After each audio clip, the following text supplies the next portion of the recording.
Olá! O Brasil produz milhões de toneladas de resíduos sólidos urbanos e os desafios para a reciclagem da parte deste material são gigantescos. Para a gente entender um pouco sobre essa complexidade, vamos conversar hoje com Indara Leme, especialista em projetos e inovações da Eu Reciclo, logo após a nossa vinheta.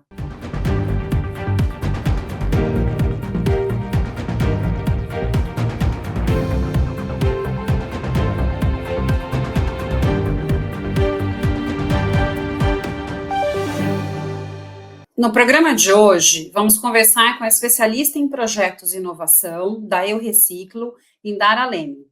Olá, Indara, tudo bom com você? Olá, tudo bom? Como é que vocês estão? Tudo jóia. Indara, antes da gente começar aqui a nossa conversa, eu queria que você contasse um pouquinho sobre a sua formação e experiência profissional. Bom, eu sou engenheira ambiental de formação, né? Eu trabalho ali na área de resíduos, nessa área de gestão de resíduos sólidos já há uns 12 anos. Né? Sempre trabalhei com gerenciamento de resíduos críticos, depois eu comecei a migrar para logística reversa, reciclagem, né? E aí a gente começou, então, a atuar aí no meio onde agora eu atuo com o Reciclo, né? Então, eu tenho uma especialização em gestão de processos de negócios, que é uma formação muito importante para essa área de resíduos, né, que ajuda muito nessa questão dessa administração, desse desafio de uma estruturação de uma cadeia, de algumas definições que são importantes. E aí, até hoje, eu venho atuando aí nessa área, né, uns 13, praticamente 12, 13 anos já. Tá? E acho que aproveita, conta um pouquinho também do que é a Eu Reciclo. Bom, a Eu Reciclo, na verdade, ela é uma empresa de tecnologia que atua com trabalhos mais socioambientais. Então, hoje, o que que acontece, né? Ela atua muito no processo da certificação da logística reversa, né? E por meio dessa certificação da logística reversa, onde as marcas hoje, por cumprimento legal e uma série de questões, elas precisam, né, certificar um retorno das suas embalagens, ela dispõe então dessa tecnologia, onde ela conecta as empresas com os operadores da reciclagem, quem está na ponta, ou seja, as cooperativas de catadores, né, as organizações de catadores, e também as empresas privadas, ali, né, o que a gente chama de operadores privados, que são centrais de triagem. E a partir disso a gente consegue fomentar o que a gente chama de crédito da reciclagem, né? Então a gente faz uma compensação ambiental pelas embalagens dessa empresa, e a partir do momento que essa compensação ela ocorre, a essas empresas, né, esses operadores, eles têm direito a um crédito da reciclagem. Que a ideia é eles poderem trazer adicionalidade aí na cadeia, eles poderem utilizar desse recurso para ampliar e se estruturar cada vez mais. Então, o reciclo fica muito nesse trabalho de conexão, né, nessa atuação aí do dia a dia. Uhum. A questão da logística reversa é uma questão que eu acho que vem muito pós a lei de resíduos sólidos, né, no Brasil. Alguns setores você tem uma obrigatoriedade na questão da logística reversa né, de um modo geral. Alguns estados a gente sabe que tem uma legislação um pouco mais enfática em relação a logística, né, de embalagem de um modo geral. Mas de todo modo, eu acho que a logística reversa ela acaba sendo uma dúvida muito grande, né? Eu preciso fazer, não preciso. Às vezes a gente tem situações de empresas que estão num determinado estado e se relacionam com outro estado, e daí vem uma obrigatoriedade desse estado com que ela se relaciona. Então, eu queria que você falasse um pouquinho quais são os principais obstáculos para a promoção da logística reversa das embalagens no país, né? Principalmente se a gente considerar o ciclo que vai do descarte da embalagem até o reaproveitamento do material após a reciclagem. Bom, a gente tem alguns grandes desafios, né? E aí esses pontos são bem importantes. A gente primeiro, nós temos que entender que primeiro estamos num país continental, né? Então, uma coisa é uma realidade numa cidade de São Paulo, outra coisa são em regiões rurais, outra coisa é no Nordeste, né? Então, a escala territorial, ela já traz um grande desafio em questões de infraestrutura. Então, quando a gente começa a falar de viabilizar a reciclagem de alguns materiais, a gente tem um fator que é o fator econômico, ou seja, essa embalagem ela precisa dar um retorno econômico para aquele operador, seja a cooperativa, né, seja uma central de triagem, uma empresa privada. E, às vezes, a conta do frete, né, a conta de conseguir levar para os lugares onde realmente ocorre a reciclagem, que às vezes são muito pontuais, espalhados no país, é o primeiro fator que é um grande desafio. né? Então, a gente começa a falar de infraestrutura, a gente começa a falar de um custo operacional que muitas vezes inviabiliza a reciclagem em determinadas regiões, né? Então, por exemplo, o vidro é um tipo de material que sofre muito com isso, né? Um outro fator que também são grandes desafios e cada vez mais, claro que a gente vem sentindo um grande avanço, mas não ainda de forma uniforme, é as políticas públicas ali, no caso de quando sai do nicho mais federal e começa a entrar ali no estadual, municipal.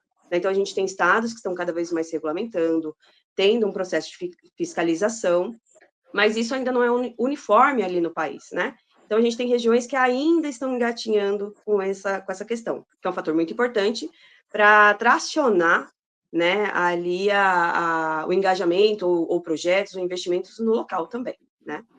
Então, esses dois pontos eu entendo como cruciais, um grande obstáculo, além da educação ambiental, um processo de educação e conscientização, que ele é um pouquinho mais longo prazo, mas também ele é determinante para essa roda girar bem, tá? Então, assim, acho que esses três fatores, eles são bem determinantes.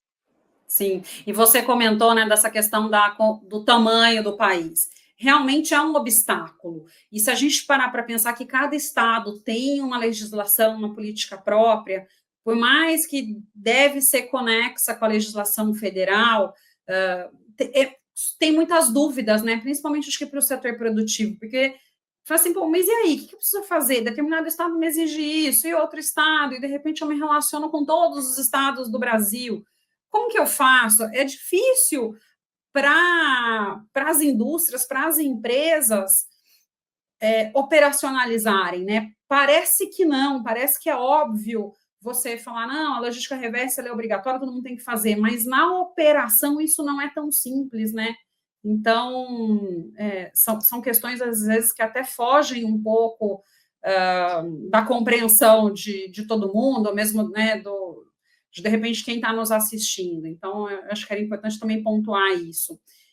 E daí, um outro ponto que eu queria perguntar para você, a gente vê, né, normalmente, empresas privadas e associações de catadores cuidando dessas questões relacionadas à reciclagem. O poder público ele tem atuado efetivamente na logística reversa e na reciclagem? Ele tem, tá? Até fazendo um parênteses com o que você comentou, né, que é bem importante, realmente esse universo da reciclagem ele parece que é fácil, mas ele é muito complexo, né? A gente começa a falar de operações, a gente tem que entender uma coisa que é a viabilidade econômica, é uma questão que é a infraestrutura, né? Outra questão é de ter um comprador, né? Esse material ele tem que fechar uma conta onde se paga salários e tudo mais, né? E o poder público, ele vem tomando iniciativas, então a gente vem tendo um avanço no país com alguns marcos legais muito importantes, que vem desde a Política Nacional de Resíduos Sólidos, né, que regulamentou uma série de questões, principalmente aí a logística reversa como uma das ferramentas dessa gestão de resíduos sólidos, né. A gente vai tendo alguns critérios de chamamentos, alguns de empresas para poder participar, alguns editais para poder financiar algumas cooperativas e algumas cadeias, né? Essa pressão dos municípios cada vez mais ter aquela questão do zero lixão, né? Ou seja, vamos eliminar os lixões, começar a trazer para aterro sanitário, trazer a coleta seletiva, né? Então, tem vários projetos nesse âmbito público ali, das políticas públicas, que ele vem agregando, né? Só que isso tem que se somar realmente com outras iniciativas, né? As iniciativas privadas, você conseguir trazer talvez um ganho de escala nas soluções, né? Como você falou, às vezes você tem ali as empresas, elas até querem ter essa iniciativa, elas tentam algumas iniciativas, mas elas são pontuais, elas não conseguem dar conta de toda essa cadeia numa distribuição como é o país, né? Então, quais tecnologias, que tipo de serviço, trabalho que a gente consegue fomentar para trazer isso em escala? Porque quando a gente fala de resíduos, a gente tem que falar de escala, né? Tudo é muito.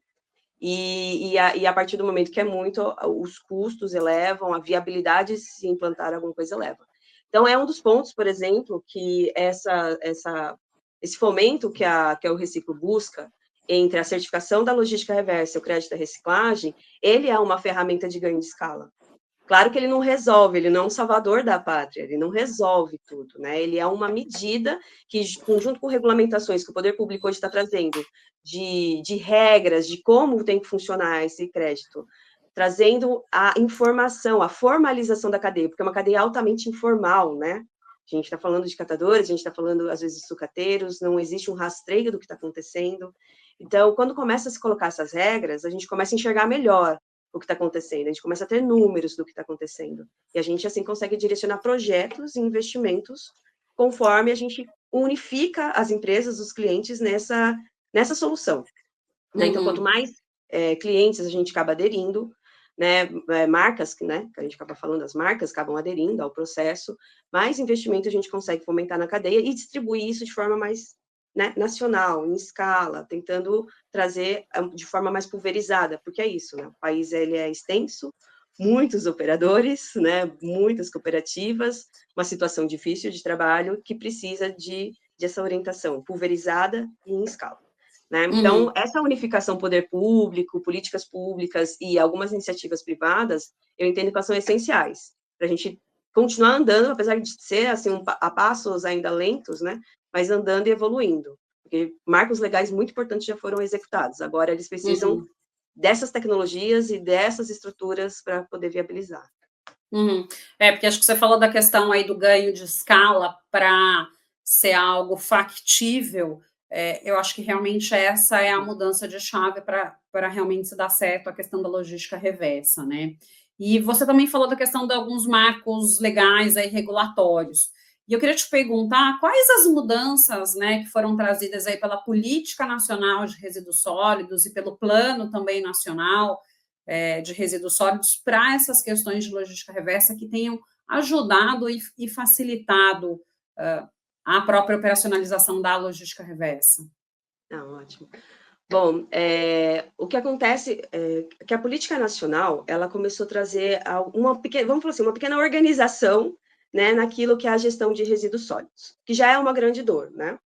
Então, ela começou a trazer ferramentas sobre o conceito de você pensar sempre em reduzir aquilo que é o resíduo gerado, aquilo que é o reutilizar o resíduo gerado, aquilo que seria reciclar o resíduo gerado. Então, ele traz algumas diretrizes que são importantes no dia a dia, para a gente começar a mudar o mindset, a forma ali de você conceber um produto novo.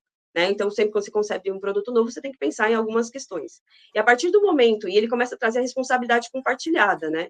Que a partir do momento que aquele produto que foi produzido, foi vendido, foi consumido, gerou um impacto, né, gerou um impacto ali nas embalagens e tudo mais. Você acabou tendo essa geração do resíduo pós-consumo. Alguém tem que ser responsabilizado por isso, não somente o poder público. Então, ele traz as empresas produtoras, os fabricantes, os distribuidores. Então, ela começa a fomentar esse chamamento das outras partes que estão envolvidas nesse impacto. Né? Então, além dessas diretrizes básicas de, olha, vamos começar a mudar a nossa forma de pensar, também vamos responsabilizar as pessoas que geram. E, a partir daí, você determina regras e ferramentas. Uma delas é a logística reversa. Ela fundamentou a ferramenta da logística reversa. E, a partir daí, ela começa a trazer também as metas, né? Ela começa a estimular os municípios, os estados, a desenvolverem suas próprias políticas também, com base no que está na Política Nacional de Resíduos Sólidos. E dali começa a se gerar os planos de gerenciamento de resíduos.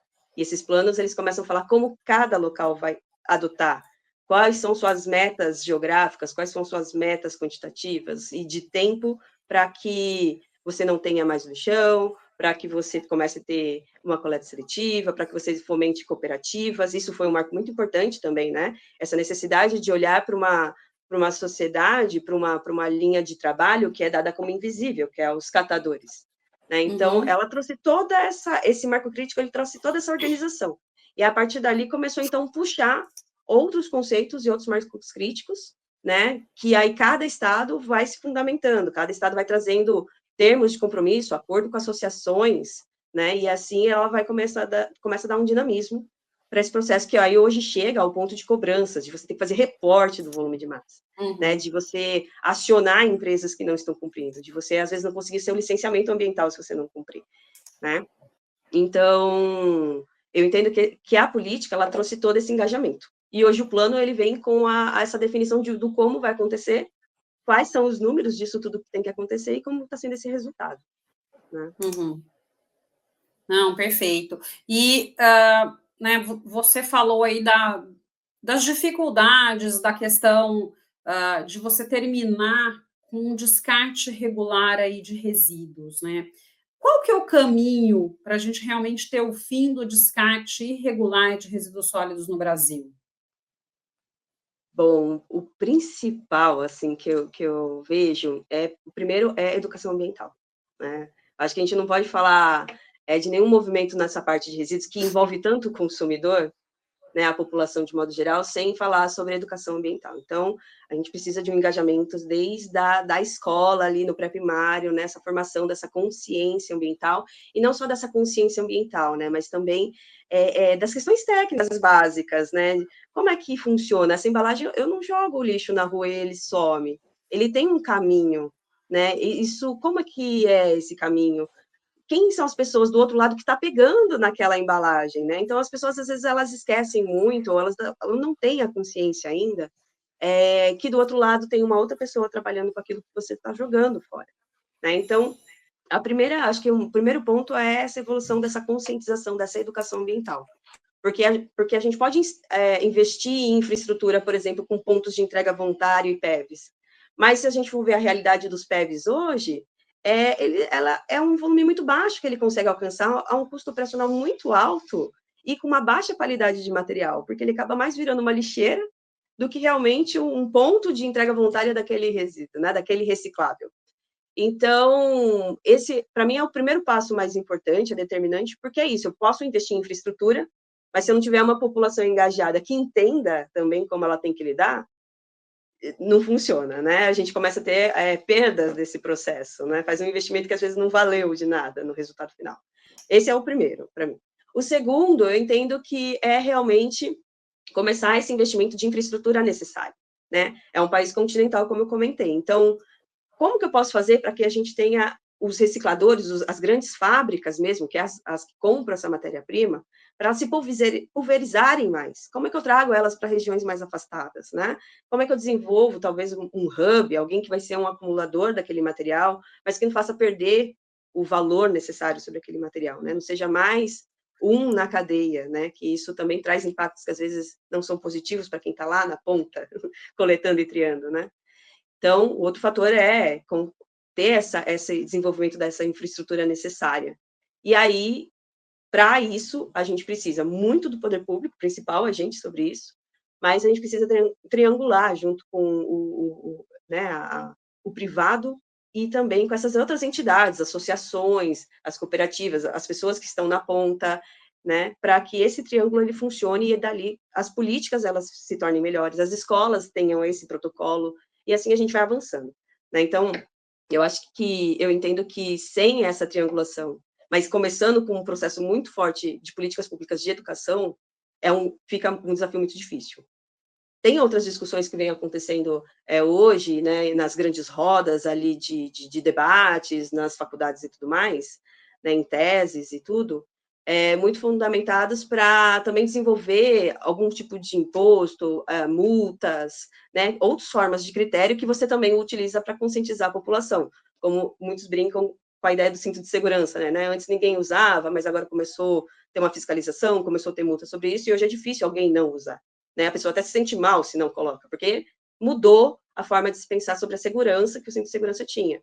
É um caminho similar, né? Não necessariamente que a gente precisava adotar critérios tão rígidos, mas a educação também, na parte infantil, até mudar toda a conscientização da sociedade, tem que ter alguma diretriz, né?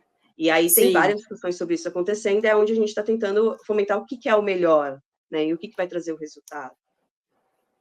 Uhum. E essa questão da conscientização, ela é super importante, porque no começo da sua fala você colocou as questões da dificuldade, às vezes, dos pontos, né, de coleta e a falta de cuidado, talvez, da população de um modo geral.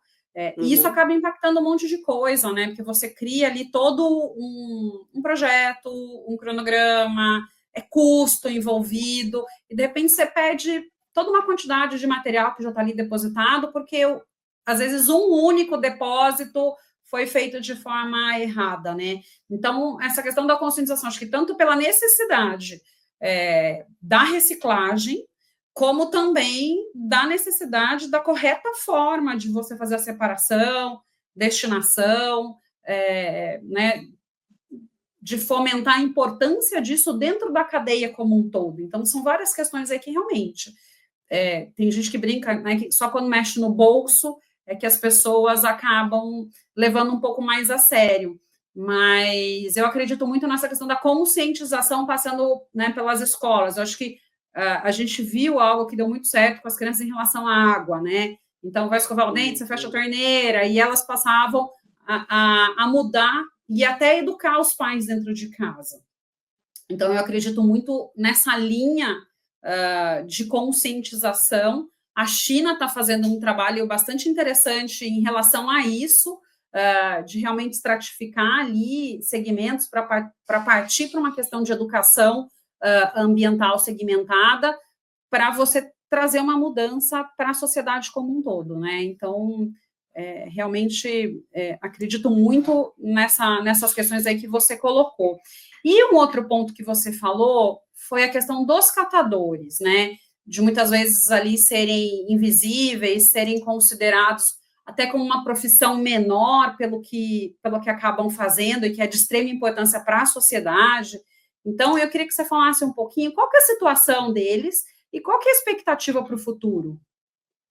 Bom, realmente é uma das situações mais frágeis que se tem. Hoje, o que a gente vem observando muito é que existe um movimento, cada vez mais, dessas cooperativas, dessas organizações de catadores, começarem a se unir, a participar mais de debates, né, a brigar mais por direitos públicos. Eles estão começando, né, tem movimentos do qual eles estão começando a entender o papel deles na cadeia. Eles já entendem que eles são agentes ambientais, eles já entendem que eles trazem, né, um grande impacto. Só que isso são organizações mais, são cooperativas ali que a gente fala que são mais organizadas, elas já começam a ter uma mudança de um conceito mais empreendedor e sobre a importância do papel deles e menos assistencialista, né? Eles começam a sair de uma fragilidade maior e começa, então, a empreitar mais. Isso é muito importante, né? E hoje vem se desenvolvendo, sim, até pelo próprio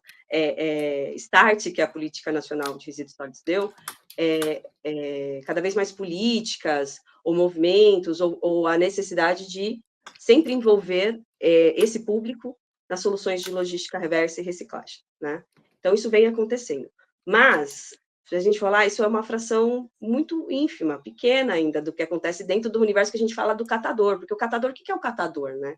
Quem é o catador? O catador é só a cooperativa, é só essa organização, né, que está ali, administrativamente mais organizada, unida, né, com o estatuto e tudo mais, ou ele também é o catador individual, né, é o cara da carroça, é simplesmente aquele que separa o resíduo em casa. Então, assim, quem é o universo catador? Hoje, catador é uma profissão, né? Foi reconhecido já como uma profissão.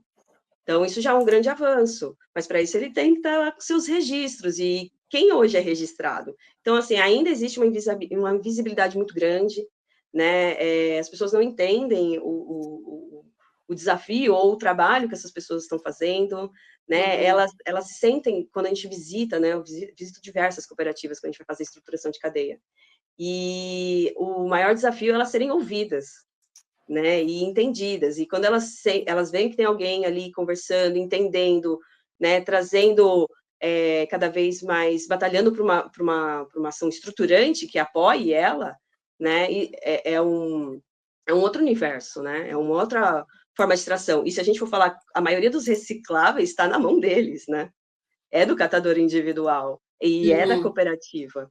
Né, se não chegou na cooperativa, está chegando no catador individual, né? É as mãos deles que está fazendo a reciclagem mesmo desse país. A coleta seletiva, ela funciona, ela traz volume, né? Aquela coleta que é do município. Mas ela também traz muito resíduo junto, ela depende do consumidor. Então, quem vai triar na qualidade que precisa é esse público. Então, e eles estão começando a entender esse papel, né? E está tendo grandes avanços. Eles estão brigando mais para ser ouvidos, eles estão pedindo projetos, as empresas estão entendendo. E aí eu faço até uma conexão do que você falou um pouquinho antes, né, sobre essa questão do poder público entrando no processo da conscientização, que a gente estava discutindo, que é também você começar a trazer fiscalização para o processo junto àqueles que já deveriam cumprir a lei. né? Então, como é que a gente começa a aumentar a necessidade das taxas de reciclagem em determinado lugar? Fiscalizando, né? Trazendo fiscalização, olhando quem está cumprindo, quem não está cumprindo. E aí isso vai trazendo um efeito em escala que uma hora atinge essa organização de catadores, né? Porque eu começo a tracionar a necessidade de fazer uma coleta seletiva, eu começo a tracionar a necessidade que o município ele precisa ter uma unidade de tratamento de resíduos. Dentro dessa unidade de tratamento de resíduos tem que ter uma cooperativa organizada, né? Você precisa cadastrar quem são essas cooperativas. Então, tudo isso também já ajuda a trazer mais visibilidade mesmo, legal e em volume mesmo, em negócios para esse público, né? Então, eu entendo que os movimentos hoje eles estão mais ou menos nessa ordem. Teve um grande avanço sobre o que era a realidade do passado de um catador, a partir do momento que ele é reconhecido como profissão e tudo.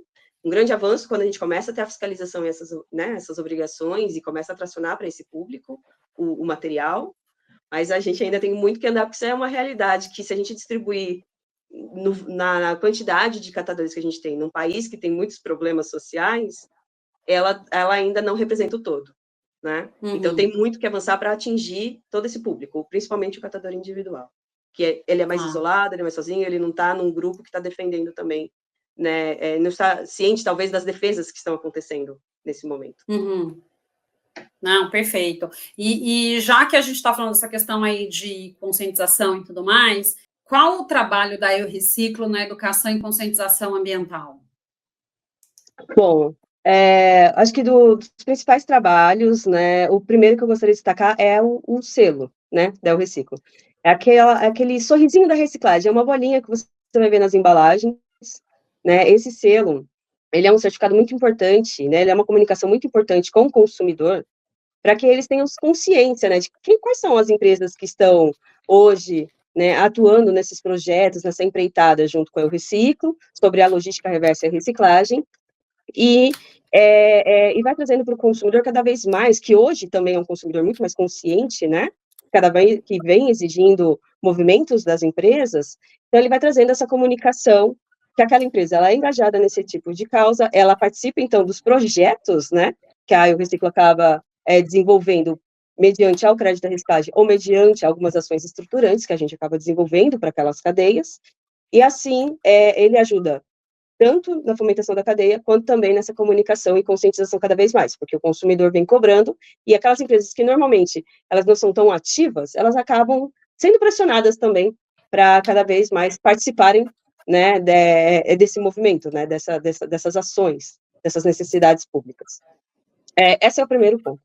O outro é um trabalho que como eu até comentei, né, quando a gente vai nas cooperativas, a gente vai conversar, a gente vai estudar sobre uma cadeia para poder apoiar na estruturação dela e ouvir os problemas, também é uma forma de conscientização, porque a gente começa a trazer uma outra realidade, a gente começa a mostrar a necessidade, né, de, por exemplo, cooperativas que estão desestruturadas, a se estruturar, a se formalizar, né, e a gente tem programas como o Reciclo Impacta, que são programas que têm diversas fases, né, vai de fase 1 à fase 4, e essas fases, cada fase é no intuito de trazer uma estruturação, e aí cada estruturação tem uma necessidade conforme a realidade daquele lugar. Então, por exemplo, eu tenho cooperativas, elas até, sabe, elas atuam muito bem, ali na coleta, na triagem, mas elas não estão formalizadas, elas não estão organizadas, não tem regras sobre a distribuição dos recursos, não tem estatuto, não tem nada. Então, você entra com orientação, com uma formalização delas, né, com explicar a importância de começar a trazer rastreabilidade para o que elas fazem, né, e aí você já vai trazendo uma consciência, uma mudança daquele mindset de assistencialismo para mais empreendedor, né, você tem outras fases que você vai trabalhar, a pessoa já é estruturada, mas às vezes ela não sabe se organizar para melhorar o processo dela, então a gente entra com um aumento de capacidade ali, da capacidade produtiva deles, e é uma outra forma também de educação, né, no sentido deles entenderem que eles podem aumentar a capacidade produtiva, eles podem investir em maquinários, eles podem sair de uma coisa mais artesanal ali, e algo mais profissional, também é uma forma de conscientização, né, e fora todas as publicações que a gente sempre fazendo, as redes sociais nossas são muito ativas, né, porque hoje é o melhor mecanismo de atingir a população, e trazendo sempre, né, ou na brincadeira, ou em assuntos mais sérios, a voz de um catador, né, a voz de uma central de triagem, mostrando como é que é, falando sobre a importância, trazendo alguns conceitos técnicos ali de básicos, né, de como que você recicla, como que você separa, né, essa é uma outra forma também que a gente busca de conscientização. E um último que eu acho que também é bem relevante, a gente tem um time muito forte nessa parte jurídica e de discussões junto aos órgãos, que cada vez mais vai trazendo necessidades de políticas públicas, né? Necessidades de fiscalização, necessidade de um processo ali de melhoria, né, para que essa cadeia funcione de forma efetiva, e isso também é uma forma de educação, num âmbito mais das políticas públicas ali do governo, porque a gente sabe a prática da coisa, a gente escuta, então conseguimos trazer também uma visão que às vezes no dia a dia, né, o público ou a pessoa mais comum não vai ter. Então a gente consegue trazer mais embasamento, talvez para melhorar alguns aspectos legais e engajamento, né? E isso também é uma outra forma de conscientização e educação. Então eu entendo que a Recicla tem todas essas frentes de atuação, né, hoje, e que são fundamentais, seja qualquer frente, né, seja ela com o consumidor, seja ela com ou quem está na ponta ali atuando, seja ela com o governo e quem está fundamentando as políticas públicas, que precisam de pessoas técnicas ali também discutindo essa frente. Uhum. Indara, e assim, as expectativas que a gente pode ter para a reciclagem aqui para o futuro? Bom, eu acho assim, é um movimento ainda, né, incipiente, que a gente fala dentro da realidade, mas com o aumento das metas que hoje o governo vem colocando para o cumprimento da logística reversa, né, quando a gente começa a falar de um aumento de volume, tecnologias novas surgindo, a gente vê muitas empresas, grupos de trabalho hoje sendo fundamentados para discutir sobre a circularidade das coisas, então circularidade do plástico, né, circularidade do vidro, isso tudo são bons avanços que eu vejo de uma forma muito positiva, que assim, não vai ser do dia para a noite que a gente vai achar as melhores soluções, até porque a gente está há mais de 200 anos num sistema que a gente chama que é linear, né, ou seja, você vai lá, produz e, né, extrai da natureza, produz, vende, consome e joga fora, né, não vai ser em 10 anos que a gente vai conseguir a circularidade total, né, das coisas. Mas eu acho que os movimentos e o nível de discussão que está tendo, ele está sendo muito rico, ao ponto da gente ter, sim, bons avanços dentro de alguns anos, né, ao ponto da gente começar a entender a mudança das embalagens, por que a gente está produzindo dessa forma, né, por que a gente não busca uma embalagem mais monoproduto, né, se você vê designers hoje de embalagem discutindo como que essa embalagem vai ser reciclada depois que ela for descartada. Então, eu acho que isso, ao longo do tempo, vai ser um impacto muito positivo, né? E a população, ela já está muito consciente, muito crítica com isso.